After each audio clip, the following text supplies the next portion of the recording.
Welcome to our first webinar in the Refugee Health webinar series, Refugee Health in Primary Care with Dr. Zoe Smythe. Before we start, I'd like to acknowledge and pay respect to the Whadjuk Noongar people upon whose land we are meeting. I honour their elders past and present and recognise the continuing connection of Aboriginal peoples to their lands, waters and culture. I also recognise the diversity and strength of Aboriginal peoples and the significant importance of self-determination and cultural knowledge in supporting the positive health and well-being of the whole community. Just some housekeeping. Your cameras are on. Your microphones at the moment are muted, but I will unmute them as soon as question time comes. If you do have any questions during Dr. Zoe's presentation, please feel free to pop them in the chat and we will answer them at the end. We also do not accept any AI note takers in this online event. This is our webinar disclaimer. And our speaker tonight is Dr. Zoe Smythe. She's a Senior Medical Advisor in the Humanitarian Entrant Health Service at North Metropolitan Health Service. So I will hand over to her to give her presentation. Thank you. Hi everyone, thanks very much for attending tonight's webinar. I'm very happy to be here and talk to you about this topic tonight. Michelle has already acknowledged country, so North Metropolitan Health Service also recognises, respects and values Aboriginal cultures as we walk a new path together. So this Refugee Health webinar series, we're intending to present 6 webinars over the next 12 months. So this first one is really a broad overview really of refugee health, setting the scene. The next one will be particularly looking at cultural and language considerations and the provision of trauma-informed care. And that will be delivered by one of my colleagues, Brenda Kamal, who's a very experienced nurse who's been working in this area for many years. Then we'll then do one on the comprehensive refugee health assessment. My GP colleague, Dr. Gracie Vivian, will present that one. And then I'll present another one on common conditions and case studies in refugee health. We'll have one of the paediatricians from the Children's Hospital doing a webinar on looking after children from refugee-like backgrounds. And finally, by popular demand, immunisation catch-up for migrants and refugees will be the final one that we will present to you.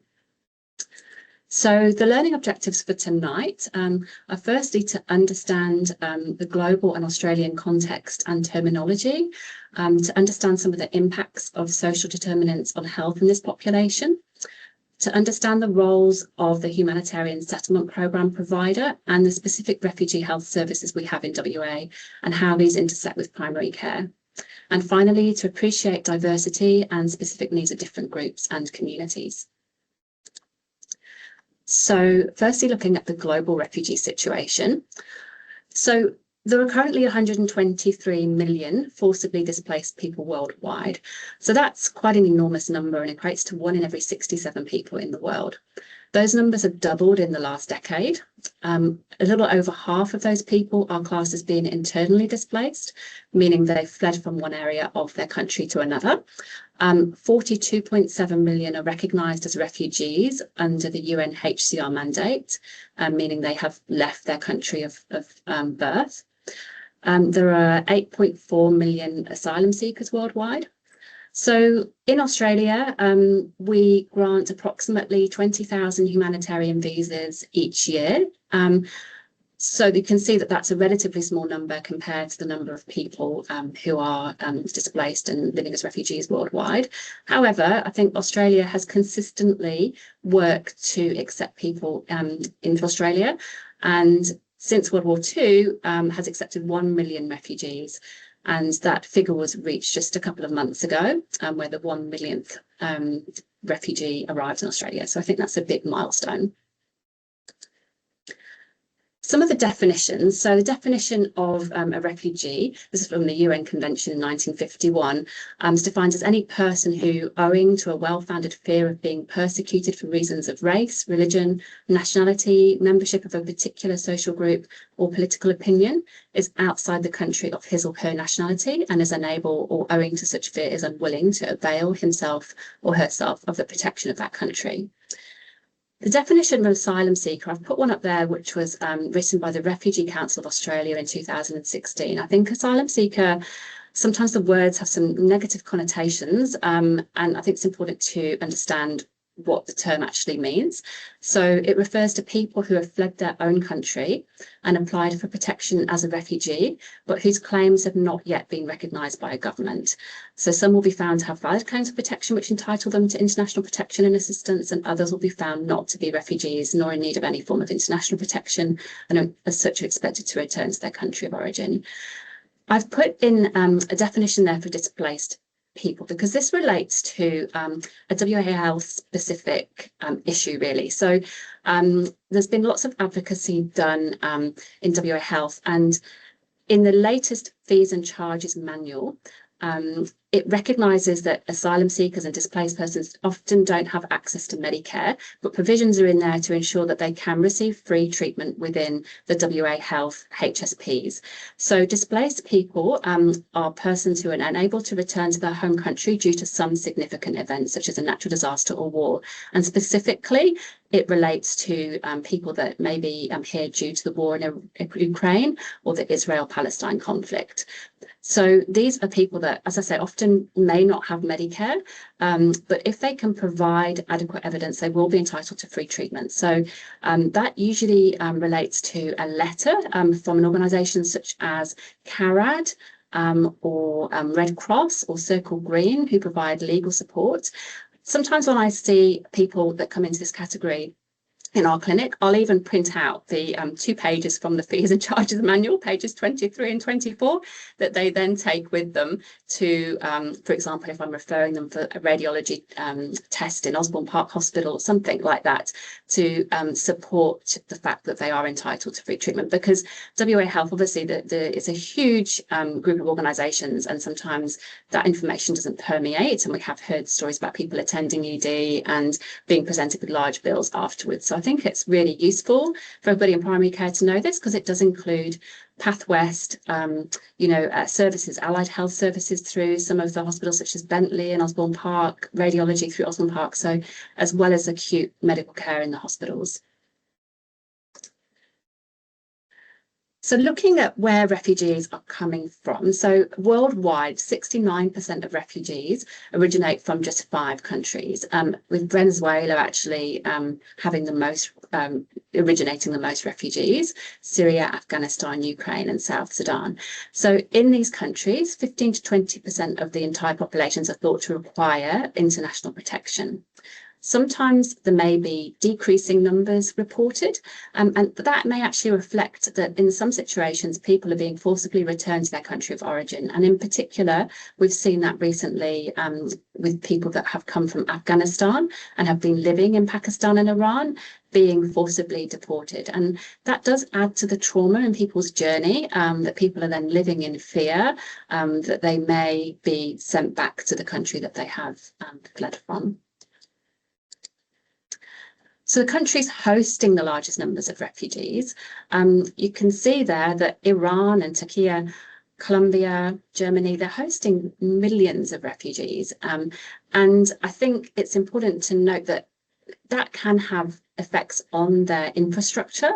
And, sometimes it can affect social cohesion, and that also can impact refugees living within these countries, who sometimes will then face more societal discrimination because people are just feeling that there are too many refugees and the countries are overwhelmed.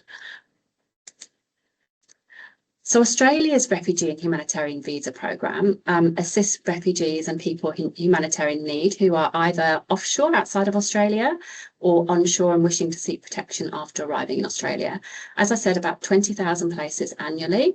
When people arrive from overseas, which is the majority of people we see through our clinic, on permanent humanitarian visas, they will generally be eligible for Medicare and Centrelink on arrival, so they're permanent residents when they arrive. The Australian government has established policy to determine priority. So, for example, if people have been proposed by an immediate family member, or if they're a member of an identified minority group, such as women and girls, particular ethnic minorities, or LGBTQI plus people, they will be prioritised.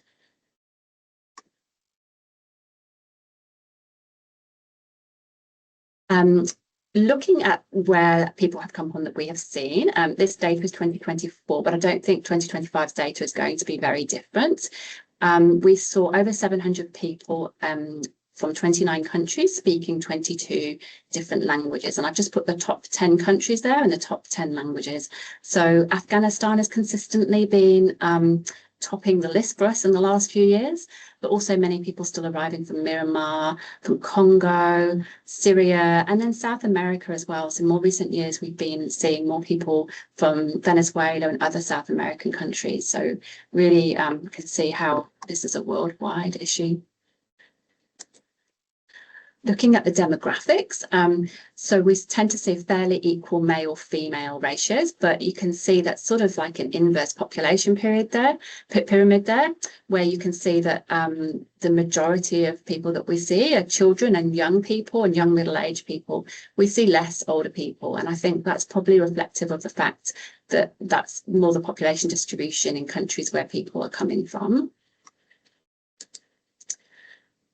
Talking a little bit about the humanitarian support programs, this is where things get confusing because their acronym is HSP, their initials, whereas I would sometimes refer to HSB being health service providers, so it gets a bit confusing. But the humanitarian support program in WA is funded by the Commonwealth Government and is currently administered by Australian Red Cross. This has gone out to tender recently, so we're not sure if Red Cross will continue with the contract or there'll be a new provider later on in the year. They employ case managers who work with new migrants to build on strengths and supports over the first 12 to 18 months after people arrive. And it's a competency sort of based framework. So they will stay working with the new migrants until they've reached sort of certain competencies and are able to become more independent. So they provide assistance for people to become more socially and financially independent. They have bilingual caseworkers and volunteers to assist. They provide supports to try and build client confidence through orientation programs. And some of these programs actually commence overseas, so people will have some orientation to Australian society and way of living before they arrive in Australia, and that continues onshore. They aim to connect people with mainstream health, education providers and accommodation. And they provide specialised and intensive services for people with complex needs. That used to be just 1 or 2 case managers doing that, but we have seen such an increase in people arriving with very complex needs. So now it becomes, part of the caseload for all of their case managers. So they really do meet people at the start. They meet people at the airport. So if people are arriving often very late at night or early in the morning, they'll be there to meet them. They'll take them to the accommodation they've already secured for them. And you can imagine that in the current situation in Perth, it's very hard to get rental accommodation. For a period of time, lots of people were spending time in temporary accommodation in the city, staying in service departments and hotels, but that was really not always a positive experience for people. It really wasn't meeting their needs. So they try really hard to get people into permanent accommodation from the start, and they work with providers of rental accommodation to try and secure contracts for people, which the aim is after 12 months or so of people living in a rental property, that then the landlord will rent directly to the family. There's a program called the CRIS program, which was initially a pilot in Australia, but has now become permanent. And it's based on similar programs overseas that have had successful outcomes, particularly in Canada, where the program's called a Group of 5. And effectively, it involves community members coming together. So usually about 5 or 6 people who may know each other through socially, through a church, or workplace, and they commit to supporting a refugee family on arrival. So doing the sort of work that the professional case managers at Red Cross would usually do. They fundraise, they'd have to meet some minimum fundraising requirements before the family come, and then they provide all the other services, so securing accommodation and making sure people are linked with health services, so getting bank accounts, getting Medicare, Centrelink, etc. On arrival. There may in the future be increased numbers of people on this pathway in regional and rural areas. We've noticed that quite a lot of the groups are actually located in rural areas, and that will be it will be it's quite new, because usually when refugees have come into Perth, they've settled at least initially in the metropolitan area, and there's lots of supports in the metropolitan area. So TAFE, for example, providing English language courses and the intensive English language centres in the schools, as well as dedicated, health and other community support programs. So people may not have so much access to those, but on the other hand, having worked as a rural GP, I do know that rural communities can be incredibly supportive of new arrivals as well. So there's definitely some, potential pros and cons there. The numbers on this programme at the moment are quite small, just several hundred, I think, for this year. But as GPs or, people working in primary care, you may find that a group approach you. Sometimes, the groups have a GP, that one of their GPs, if you like, and ask them to become involved. And we're always, happy to give advice whenever we can, if you reach out to us. There's been several crises over the last few years that have led to people coming to Australia more urgently, if you like. So in the Afghan crisis that occurred when the Taliban took over in Kabul again, resulted in over 4,000 people being airlifted, arriving in Australia during COVID times and being supported by the HSP. They received temporary humanitarian visas initially, with a pathway to obtaining permanent visas, and the government did make sure that their Medicare was expedited, so they had very little time where they did not have access to Medicare and regular healthcare and primary care. With the Ukraine and Israeli-Palestine crises, most people have arrived on short-stay visitor visas, initially with no Medicare access. With the Afghan arrivals, people did have a link to Australia quite often. So it was often people that had worked for the government in some way as translators or drivers. And likewise with the Ukraine and Israeli-Palestine conflict, most people will have a link to Australia. So they have family or some reason why they've chosen to come to Australia. But they arrive on short-stay visas and then transition to humanitarian visas that may include Medicare access. But there's definitely a period of time where people were not able to access Medicare. And we didn't have that many people arriving as a result of the crisis in Gaza in WA that we're aware of. There definitely are some, and we've definitely seen people through the clinic. In some of the other states, they really had quite a number. And I know that GP practices, GPs did a lot of, pro bono work trying to provide care. And then there's the challenges of things like medication when people don't have PBS access. So just highlighting again there that WA Health will see these people and provide care for free. So just moving on now to understanding the impact of some of the adverse experiences and social determinants of health in refugees. So I'm sorry that is a little bit small, the writing on this. This is a diagram taken from a World Health Organization document. So it just talks about the different social determinants of health, so grouping them there into economic systems, social infrastructure, structural discrimination, conflict, forced migration and displacement, and then what they call megatrends, so climate change and digitalisation. I think having worked with refugees now for a number of years, I would say that people have adverse experiences in all of these areas in their lives, which impact on the conditions of their daily lives. So including things like early childhood development, adolescent support and education, social connection, work and employment, food, housing, basic sanitation, transport. I mean, I think working in primary care, all of us see every day how people's events and things that have occurred in people's life and difficulties impact on their health. And I think working with refugees, we certainly see that every day, and can start to understand why many people are experiencing health issues and poor health as a result of this. So common experiences amongst people we see would be poor access to quality education. So most kids would have had some schooling, some don't, but most do. But that schooling can be very different to what our kids are able to get in Australia. So it may mean that they're in huge classes. They don't have access to, basic supplies for completing their education. or they've had very interrupted education, so they had long periods of time outside of school. People often have limited access to work.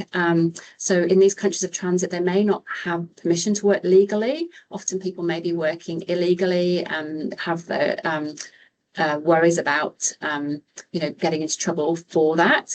And often there's very little occupational health and safety. So we see quite a few people that have had occupational health sort of accidents. Looking at housing, so access to services such as clean water and safe cooking. Food insecurity is huge. So although some people will arrive having reporting that they have found it hard to get adequate food for their families. Often we may see that people have had adequate calories, but the nutritional content of their food has been very low. So they can be deficient in lots of different things like iron and vitamin B12, even though they may have received adequate calories. So we do see a fair amount of obesity, but that does not mean that people have had adequate nutrition overseas. History of trauma. So obviously from conflict, persecution, forced migration and displacement, structural discrimination as a result of things like racism, gender inequality, limited access to technology and digital literacy. I don't know if many of you have to navigate sort of Centrelink apps, Medicare apps. It's very difficult to do that when you haven't had any experience of having to do that and you're in a different language as well. So you can imagine that that's quite difficult for people when they arrive. And often people have had really poor access to healthcare overseas. And we do see the impact of climate change. So we do hear stories of people that have been affected by things such as floods and droughts and natural disasters. For example, there was quite a significant earthquake in Turkey a few years ago, and we definitely have families that were unfortunately impacted by that, losing family members or being significantly injured. So looking at the access to healthcare before arrival in Australia, so really starts before birth. So there's limited access for some people to antenatal care and obstetric services. And I have to say, I only see this as potentially going to get worse in the coming years. I think USAID were providing lots of services in this sort of area. And with those programs having sort of come to an end or being defunded, then I do have concerns that this is just going to get worse for people. But you can imagine, people then have higher risks around the time of birth. Babies may be born with low birth weight. Mums may have undiagnosed GDM. And then moving on to childhood, we see definitely immunisation gaps. And it's not unusual for us to see people that have had significant infections, vaccine preventable infections such as meningitis, polio, measles that have ongoing effects. Very little access to screening and preventative health care. And I think it's useful to reflect on how much of our workload in primary care is around screening and preventative health care now. So, things like the newborn screening test, babies won't necessarily have, but moving on through childhood, basic hearing and vision assessments, chronic disease screening, and all the cancer screening that we do, it's usual for people to have had no cancer screenings, women not to have had any cervical screening, etc. Access to allied healthcare and rehabilitative healthcare is limited, and that definitely impacts people that have chronic medical conditions and disability that I'll talk a little bit about shortly. Limited access to specialist care. People often describe having to travel long distances, even to different countries, to try and access care. But often the cost then is high for them. So we've had people that have been advised they need certain procedures and operations. And although they've managed to pay to see the specialist, perhaps have some investigations, they then can't complete the procedures. So they are arriving with medical conditions that need to be sorted out when they arrive in Australia. And a big one is a lack of access to high quality mental health care and medications. So we see that people may have not had good access to psychological support, counselling, psychiatry review. And with medications, we sometimes see that people are on older type medications that have significant side effects sometimes. And it's not uncommon for us to feel that people are over-medicated and over-sedated sometimes. And I think that's sometimes done to address behavioural issues in the absence of anything else to help families.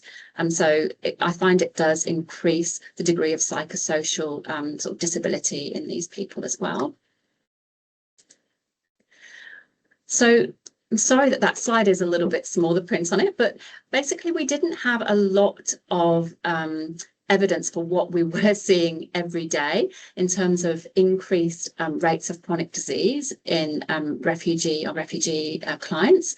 But in the last few years, the AIHW has done some linked data looking at things like the data from the Department of Home Affairs on the visas that people have arrived on, linking that to Medicare and PBS data and census data. So we started to get a picture of the health status of people in Australia who have arrived as refugees for the first time. And they compared this to other permanent migrants as well as the rest of the Australian population. So you can see there the rates of diabetes were found to be 70% higher than in other permanent migrants and 80% higher than in the rest of the Australian population. Kidney disease, we certainly clinically see a lot of kidney disease, and again, the figures there are very high. Stroke, dementia, heart disease, all were reported to be higher. And I think this relates back to that social determinants of health that I was talking about. The rates of diabetes in this refugee population, according to this data, are actually not dissimilar to those rates that we find in our Aboriginal population. Surprisingly, mental health conditions were found to be lower than in the rest of the Australian population, but probably some theories that I would have regarding that. Firstly, I think sometimes people don't seek help. There's certain stigma around mental health. Certainly something we try and talk to people about when they visit us in clinic, the fact that there is help available and that primary care and general practice is a good first point of contact if people are experiencing increased levels of stress, anxiety, or feeling depressed in the future. And also a lot of people access in WA assets, which is the Association for Survivors of Trauma and Torture. Each state has an organisation such as that, which is funded by the Commonwealth Government, and people accessing that care wouldn't be picked up by this particular linked data.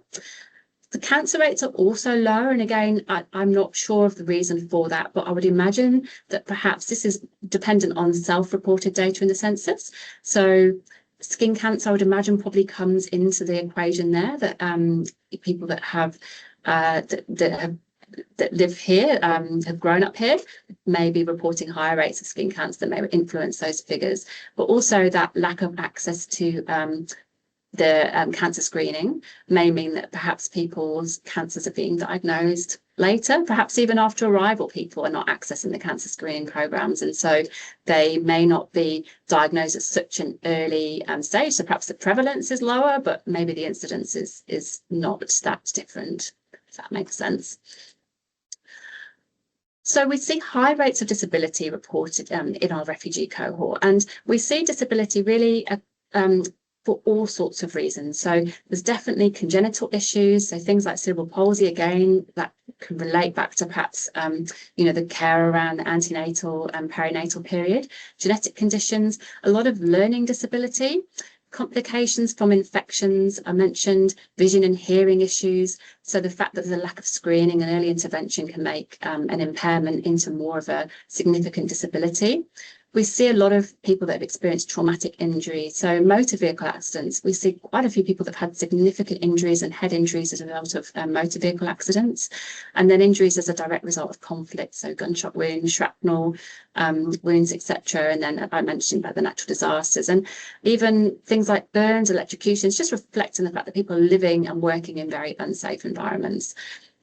With mental health, I've mentioned the lack of access to appropriate treatments and supports can increase levels of disability related to mental health. And with chronic disease, sometimes lack of access to appropriate care can lead to complications. So, we see people that have had CVAs at a fairly early age and amputations from diabetes, things like that. I think stigma and societal discrimination can further impact the individual, leading to increased effects of disability. And the policy relating to humanitarian visas changed in 2012. So prior to that, significant health issues could prevent somebody from getting a humanitarian visa. But fortunately, that policy changed, and now there are no health conditions that preclude somebody from getting a humanitarian visa. I think if they have active TB, they need to be on treatment, but that's just about the only proviso. So it's unsurprising that we're seeing increased numbers of refugees settling in Australia with significant disabilities. So the common experiences after resettlement in people with disability, we often see difficulties and delays in accessing NDIS due to the requirements for evidence, as well as barriers to accessing healthcare in general. Challenges with NDIS plans being inadequate for needs. There's been quite a lot of evidence from other states and even from our colleagues at the Children's Hospital to show that when people are from a refugee background, they will have less resources in their plan on average than people that are not from a refugee background. So whether that's to do with the quality of the application or there's a discrimination occurring at another level, I don't know, but that's what we see in practice. We also see reports of plans being reduced on review more recently. That's happening. And we've also heard reports of people, unfortunately, being victim to some providers that are quite unscrupulous and sometimes even doing things fraudulently. And I think it just highlights how vulnerable some of these refugees with disabilities and their families are. And I think it's worth, as a GP or as their carer in primary care, just being aware that this can be an issue. We see that there's potential worsening of impacts from disabilities sometimes on arrival in Australia due to loss of the informal care that may have been occurring overseas. So people can be living in a place which is not really safe. So, we've had people coming from refugee camps where there's inherent risks and risk to their safety. However, within that camp, they've actually had a lot of informal support from extended family members that don't arrive with them, or other, friends and community members, meaning that when they arrive in Australia, they can suddenly become quite isolated. So, for example, I had a family where there was a mother with 2 adult children with significant learning disabilities, and she really had been supported by her community within the camp where she was living. When she arrived here, she was suddenly in a house on her own with no community support, feeling extremely isolated. There's cultural barriers, so stigma and attitudes towards disability may affect the willingness of families to seek outside help, and that can lead to isolation and unmet needs. And that's particularly important for carers when you consider that people do have the opportunity when they arrive to learn English through TAFE. But if you're at home having to care for a relative with a disability, then you obviously can't start to access that English language education and access, jobs in the future. So moving on to the role of the WA Refugee Health Services. So I firstly mentioned that people do have some health processing that occurs overseas. They have a comprehensive health assessment that may be completed often more than a year prior to their travel. Well, they have screening for TB, screening for bloodborne viruses, screening for kidney disease, and a physical examination. A lot of people also have a departure health check, which occurs just before they leave the country they're travelling from, which may include additional things such as malaria testing. They sometimes receive anti-parasite agents, have a pregnancy test done for females of childbearing age, and they have an assessment as to whether they are fit to travel or need a medical escort, for example. Some people have a HUT or health undertaking. For example, if people are being treated for TB, or they're found to be hepatitis B positive, or they're on treatment for HIV, that just means that they agree to seek ongoing medical care on arrival in Australia, and public health do have some oversight over that and ensure people are linked into services. And some people do have these health alerts, potential medical issue or confirmed medical issue, which mean that they may travel with a medical or nursing escort, who then have to hand over to somebody on arrival. And that can be sometimes a little bit fraught, because often flights are arriving outside of our opening times, and we try and avoid people having to go to ED so that the medical staff travelling with them can hand over, and our EDs don't like us doing that. But sometimes we do get a sense that there are some acute medical issues going on, and that can be the safest place for that handover to occur when people are arriving out of hours. Sometimes case managers may even reach out to GPs to see if GP can see somebody within the first day or 2 after arrival, and we certainly do see people in some circumstances as well. The information from these health reports is uploaded on something called a HAPLIght portal, which the Department of Home Affairs have. We have access to that, and actually GPs, or primary care providers, can apply to gain access to that. So if you happen to be in a practice seeing large numbers of refugees and you're interested in getting access to that, then please reach out to us and we can potentially work with Red Cross to see whether that's possible. So our service aimed to identify health issues that may impact on the well-being of newly arrived humanitarian entrants and to detect and treat infectious diseases of public health importance. We've been around since the 1970s, where it was called the Migrant Health Unit. And we sit within North Metro's Public Health and Clinical Excellence Directorate. We have the WA Refugee Health Advisory Council, which is made up of people from government and non-governmental organisations working in this space who provide some governance and oversight of our service. We are a free service, we are confidential, voluntary service, we use an on-site accredited interpreters. And it's just worth mentioning that we're directly funded by the state government, so we're not billing Medicare or anything like that. So we're we receive funding directly from the state government. So referrals are received from Red Cross, from the CRIS programme I've already mentioned, or from the community, and we're co-located with the WA TB control programme at Anita Clayton Centre in Wellington Street. And around 15% of our patients end up going on to be seen by them with latent TB. So it's quite nice that we're co-located and we can sometimes make sure that appointments are done at the same time to make it easier for people. So we aim to provide comprehensive health assessments and to manage individual and public health risks associated with communicable disease through education, treatment, immunisation, referral. And I think that's why our organisation was set up in the first place, was because there were people arriving that there never used to be any screening really overseas. So people arriving with diseases such as TB that had public health significance. Things have moved on since then, but it's still part of what we do. We aim to provide proactive healthcare to minimise the risk of unnecessary ED attendances at admissions through providing preventative healthcare, clinical management and care planning, and to just overall support the resettlement process and outcomes. And I think we also have a role in advocacy and education. So we're sit on various different bodies to provide advocacy for refugees and their health issues in WA. So initially we triage referrals based on that overseas health information, and we do a lot of work sometimes before people even arrive, making sure that people are going to be able to be linked with appropriate services if they have urgent significant health needs.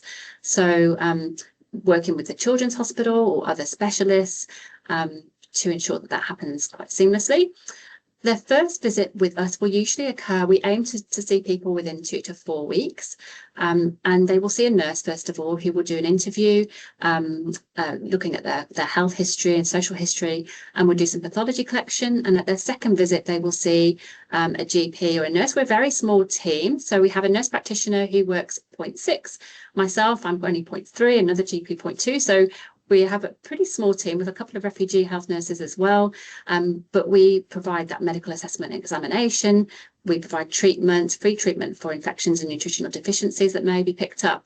We develop immunisation catch-up plans and commence those and provide the referrals on. And we aim to create a comprehensive discharge letter that hopefully finds its way back to the GP. Some people may have already linked with a GP, especially if they've got family or other contacts here that help them to link with a GP. Others won't have.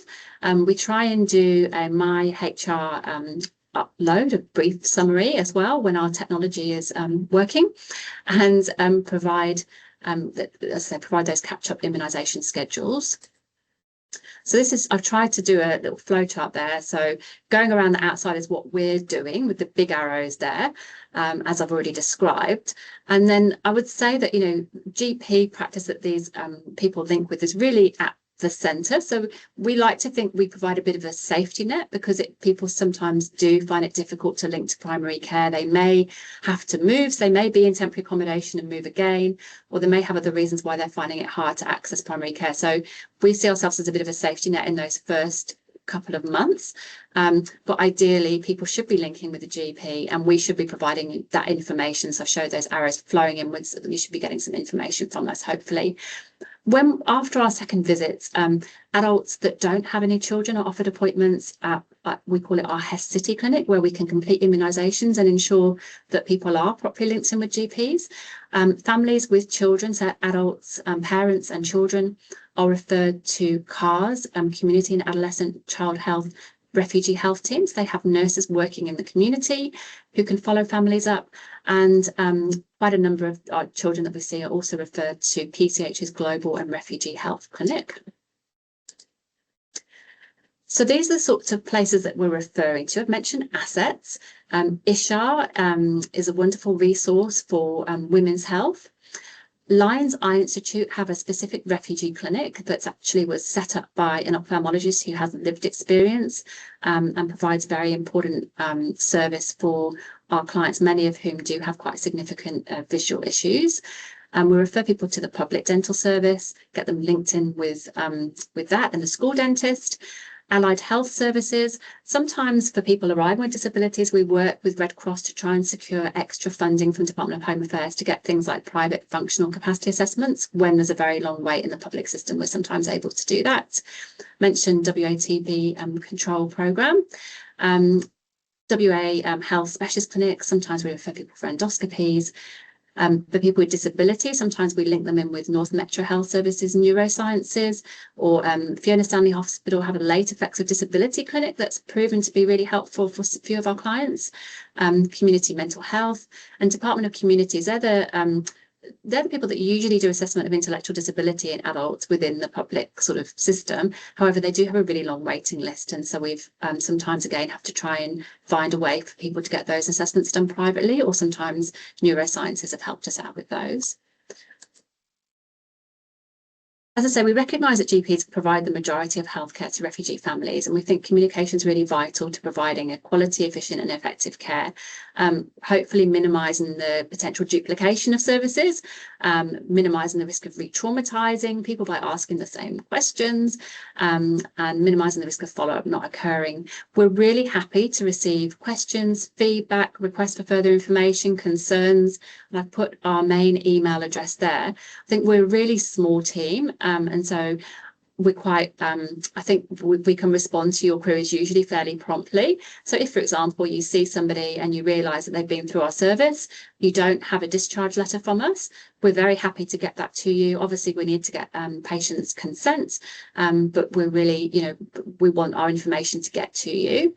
When it comes to pathology and radiology, if you're seeing somebody and you realise that they have an appointment with us coming up, please consider CCing. You can put my name down. It makes it a little bit easier if the patient consents to that. We spend quite a lot of our time trying to chase up pathology and radiology that people have had done elsewhere. So that same diagram again, I'm just going to focus now on looking at what happens to people after they've seen us in terms of going to the CARS services. So the CARS Community Refugee Health Team is a team of nurses, and they will follow up the healthcare plans that we develop. They will help people to access relevant health services. They advocate for the use of language and interpreter services, provide education and health promotion information, advocate for people at appointments, provide additional referrals and assist families to access them.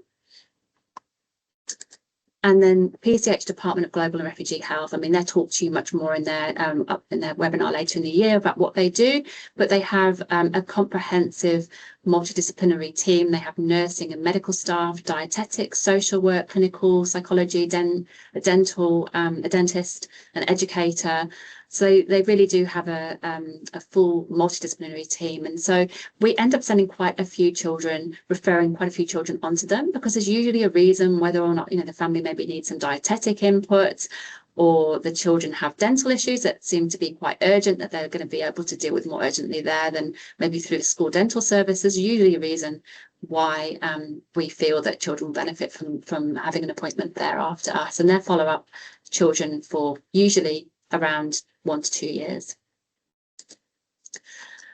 So looking at diversity within the refugee population. So I've already shown you this slide, which just looks at countries that people are coming from and the languages that people are speaking. But that's just part of the story. And if you just take a moment to think of what the word refugee means to you, so maybe picture a person or a family, and the images I've put up there are literally the top hits from Google Images. So, that's just one representation of, of what a refugee might mean to people from Google. I'm sure you have your own thoughts about what that means to you.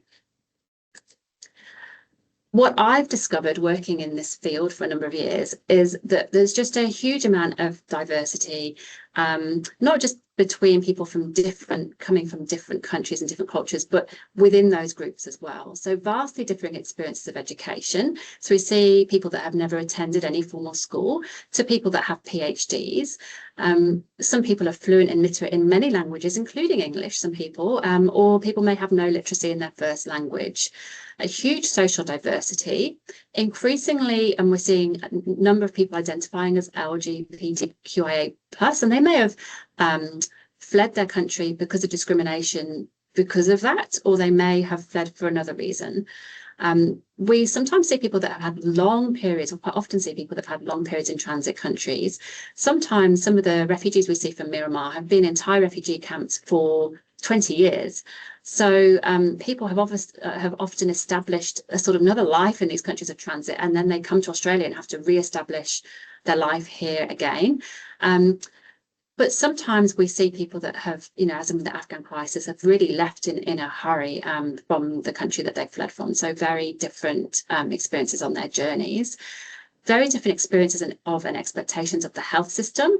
So we have found, for example, when we saw some of the people coming from Ukraine, in all honesty, they weren't that impressed with some aspects of our health system because it really wasn't meeting their needs as they saw them. So they came from a country which had a very good and very well functioning health system before the recent war that's occurred, and did not really understand our concept of primary care. So usually if you have a child, they'll see a pediatrician. If you have a women's health problem, you'll see a gynecologist. So it actually needed quite a lot of education to explain to people, how our health system works and what it can offer them.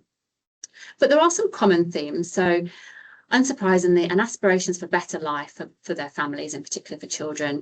Really, a lot of people really see the importance of education for the children, want to find employment and stable accommodation. So the biggest stressors in the early months are often around those things. So education, it can be difficult for children to get into some of the intensive English language schools now.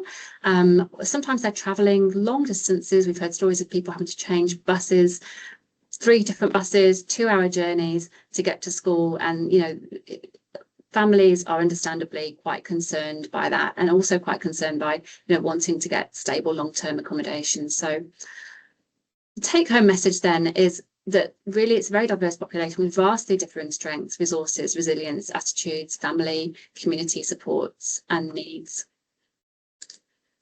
So in summary, Australia supports around 20,000 refugees to resettle each year, and that's just a very small fraction of those in need worldwide. And within WA, I think our numbers will be less than 1,000 a year on average, so not large numbers of people.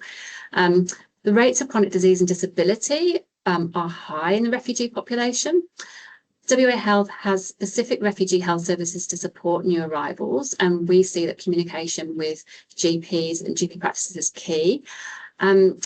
And in the longer term, I think access to high quality primary care is really vital to promote good health and improve settlement outcomes. So just again, going back to those social determinants, unfortunately, they don't go away when people arrive here. So people still have food security issues.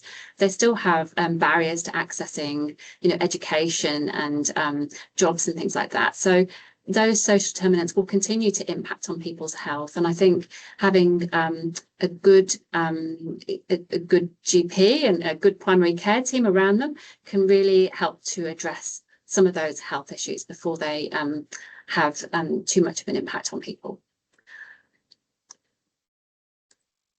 So that's our website. I will send out some links later on via Michelle for some resources. So does anybody have any questions? I'm just going to enable your microphone. So we really encourage everyone to ask their questions through their microphones. Does anyone have any questions? Or you can pop them in the chat also if you don't want to turn your microphone on. I will start with one, if that's okay. What are the main challenges that you see when you see new migrants come in? So obviously communication is a challenge. So using interpreters in a quality way can be quite challenging. So acknowledging that we're in a very fortunate position in HES in being able to generally source face-to-face interpreters. And we actually build relationships with them over a period of time as well, because we see often the same interpreters week in, week out. So I think we're in a very fortunate position. I think when you firstly have to, in general practice, have to find an interpreter. So going through TIS, I know it can be time consuming to find a telephone interpreter. And using interpreters, whether it's face-to-face or via the telephone, it does not solve all the issues in communication, and we know that it still can be quite challenging. I think when we first see people really not having any idea of how our health system works is quite challenging. So, as I say, people come from countries where health systems may be set up very differently, and really need education in how to navigate health systems. They need, reassurances sometimes that health systems are there to help them. Sometimes people have had, negative experiences overseas. So there's a lot of education, it really needs a big investment in time, I think, explaining to people how they can best use our health system. Yeah, so it's just a couple of the challenges. Thank you. Does anyone have any other questions to add on to that?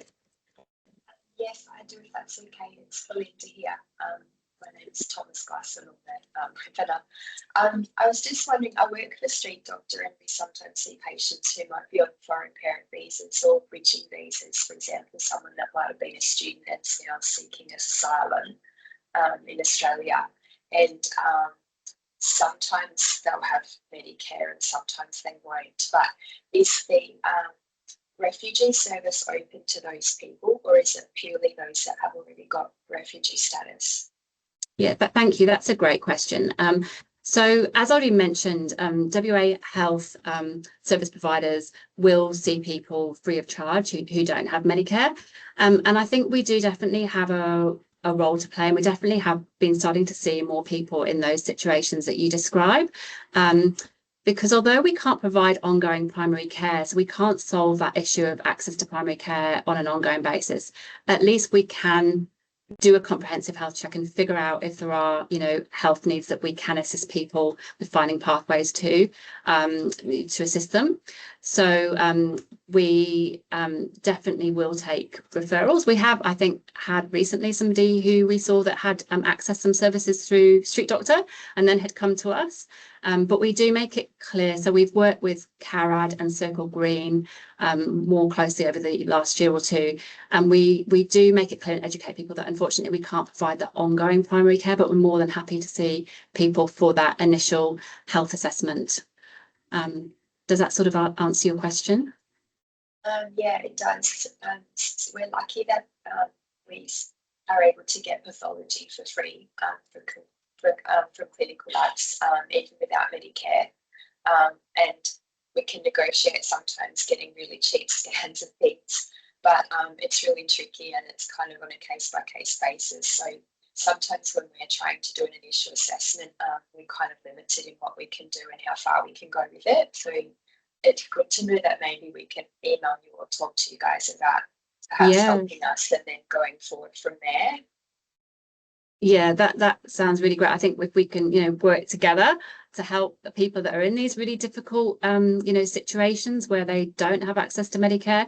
And as I say, that you think the pathology you've mentioned, and places like Osborne Park do have radiology services that you can refer to, but they may not offer a full range of services. We work with one particular private radiology provider quite a lot, and we do have contacts there. Sometimes they will help us out as well with providing a scan Yeah. free of charge for people. So yeah. No, that's great. Thank you. Sometimes I feel like I've used all my favours, so it's good to know Yeah. you might be covering So others. ask us if we can use some bars. Yeah. Thank you, Dr. Belinda.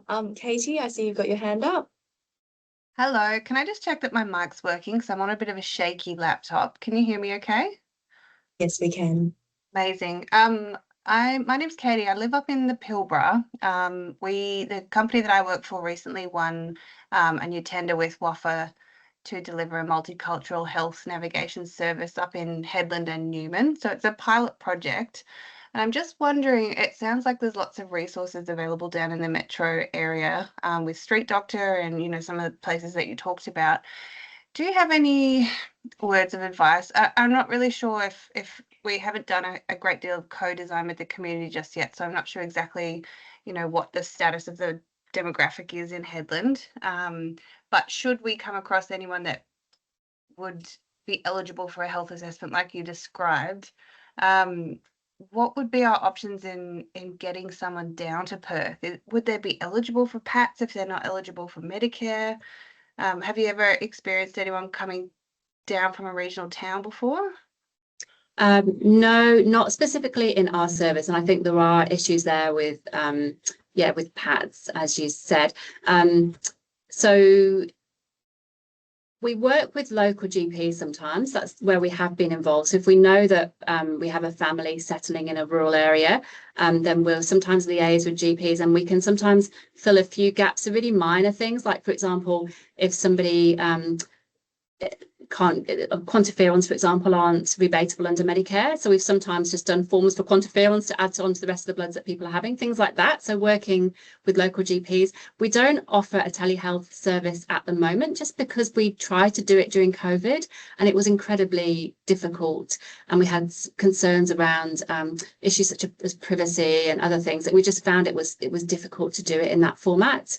But please reach out to me after the session today, because I'd love to, provide any other advice. Thank you. I'd love to pick your brains further. No, please. I've put the Migrant Health email, so you can email me via that. And then, my email is my name at health.wa.gov.au. I'm happy for people to email me directly, zoe.smythe@health.wa.gov.au as well. Because, I'm happy to try and brainstorm with you. That would be great. Thank you so much, Zoe. Thank you. Thank you, Katie. Does anyone have any other questions? If not, in the interest of time, the next webinar will be around the cultural and language considerations and provision of trauma-informed care. At the moment, that one is to be advised. It'll be in a couple of months, and we will email you to let you know when that one is happening. Clinician Assist, which is previously Health Pathways WA, is a secure website and clinical support tool that is primarily written for GPs. It's accessible by all clinicians working or providing services to patients in WA at no cost. These clinical pathways are developed by local GPs in consultation with local specialists and SMEs in partnership between WAFA and health services providers.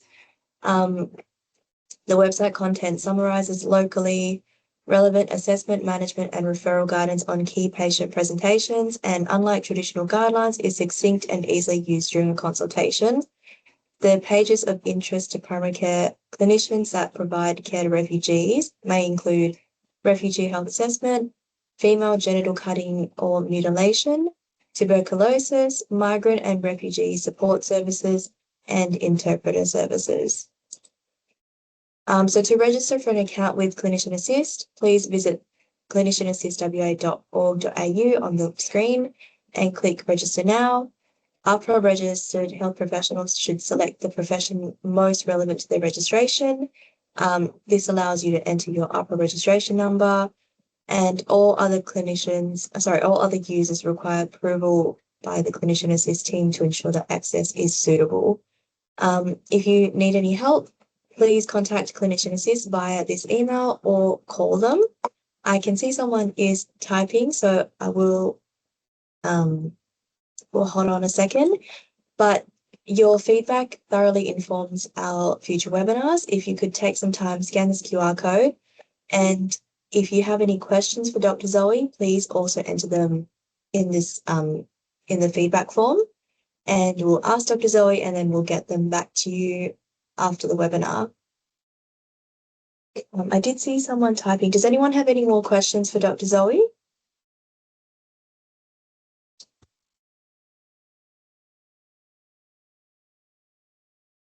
No more questions. If you could not scan the QR code, I'll just pop the link in the chat. So please do use it. Oh, yep, Katerina. Oh, yes, I was typing. I was just wanting to say thank you very much for this excellent presentation. It was very helpful.